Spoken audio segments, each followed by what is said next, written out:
প্রথম দিনেই বিএনপির এত হার্ডকোর অবস্থানে যাওয়াটা এটা আমার কাছে মনে হয়েছে যে এটা উদ্দেশ্যপ্রণোদিত। তারা একবার একটা বলেছেন, এবার আবার গিয়ে আরেকটা কাজ করছেন।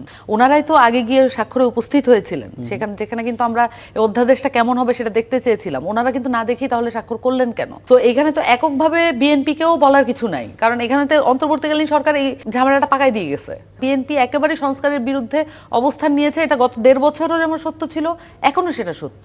কেমন হলো এবারের মন্ত্রিসভা, কেমন দেখলেন? এবং মন্ত্রিসভার শুরুতে বা এমপির শপথ, আমি গতকালকের কথাই যদি ধরি, যে তা দেখা গেল একটা বড় এজেন্ডা, বড় আলোচনার বিষয় এখন রাজনীতিতে, সেটা হচ্ছে সংবিধান সংস্কার পরিষদে বিএনপির শপথ না নেয়া। কিভাবে দেখছেন এই বিষয়টা?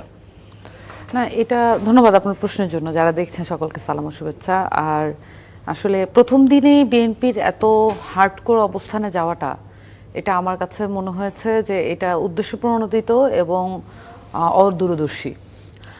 কারণ একটা সরকারের টেবিলে বসা, তার নীতি নির্ধারণী ফোরামের সাথে আলাপ করা, তার ক্যাবিনেট গঠন, সব কিছুর একটা ধীরে ধীরে মানুষের মননে অভ্যস্ত হওয়ার জন্য একটা সময় দেওয়া প্রয়োজন।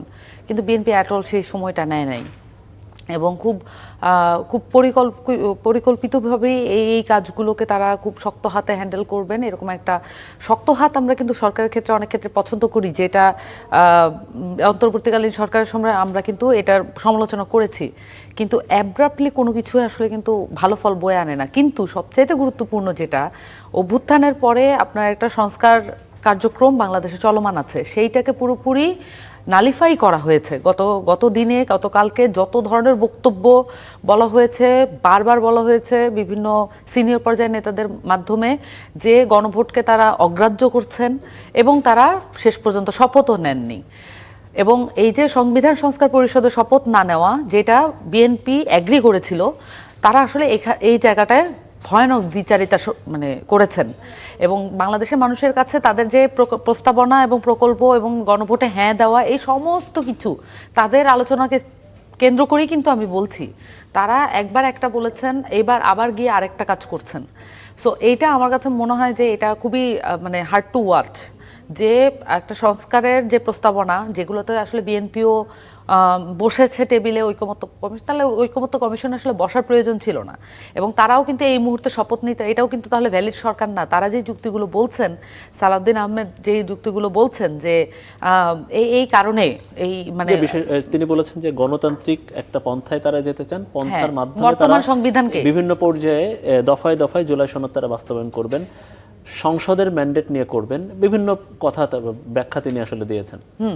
উনি তো আসলে অনেকগুলো হয় বলেছেন যে অনেকগুলো হয়ের পরে হলে হবে। এগুলো কিন্তু আসলে তামাশা করা, আসলে মানুষের সাথে এগুলো মকারি করা। আমি আগেও বলেছি যে কখনো মানুষের সাথে, সাধারণ মানুষের সাথে এটা মকারি করা উচিত না। উনি এক ধরনের মকারি করছেন। সো উনি যেটা বলেছেন যে ওনারা বিএনপি দলগতভাবেই কি তাহলে অ্যাওয়ার ছিল না, ওনারা কিসে সাইন করছেন? ওনারাই তো আগে গিয়ে স্বাক্ষরে উপস্থিত হয়েছিলেন, যেখানে কিন্তু আমরা এই অধ্যাদেশটা কেমন হবে সেটা দেখতে চেয়েছিলাম। ওনারা কিন্তু না দেখি তাহলে স্বাক্ষর করলেন কেন? এগুলো তো কমপ্লিটলি অদূরদর্শিতার কারণেই ওনারা এটা করেছেন।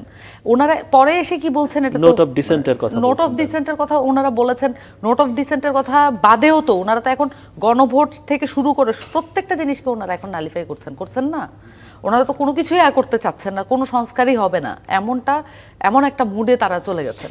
এখন তারা যে এটা শপথ নিলেন না, তো এক্ষেত্রে আসলে বিরোধী দল, আমি বলি জামাত জোট বা এনসিপি, আপনার দলের যারা সংসদ সদস্য আছেন, বা দলীয় সিদ্ধান্ত, এটা করলে কি ভালো হতো?